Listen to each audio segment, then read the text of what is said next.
বাবা দাগ রয়েছে তো, ওটা মুছো না, ওই যে ওটা মুছো, ওই যে ওই দাগটা মুছো, বালা করিয়া মুছো। হ্যাঁ তুমি করো তার থেকে আমি মুছতাম নি, ঠিক করিয়া মুছো। হ্যাঁ ও তো এটা এটা ইয়ার এটা এটা ইয়ার প্ল্যান সাজনের দু সাজনের। তুমি খাই না খাও মোলা, খাও খাও খাও খাও। ও তো কুটির দোষ বালা করে মুছো। ছোটা করে কিতা কাম করে, ছোটা করে বাচ্চা দেখার দায়িত্ব দেওয়া হয়েছে।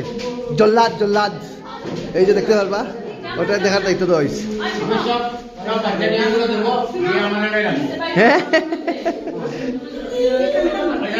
খাটাই দাও, লুপারে দিয়া কেক কাটাই দাও। আয় বাচ্চা বাবা তুই কই আসছে, আয় ভিতরে জগিস না, জগিস এইটা দেখো, এইটা মানে উঠাই দাও।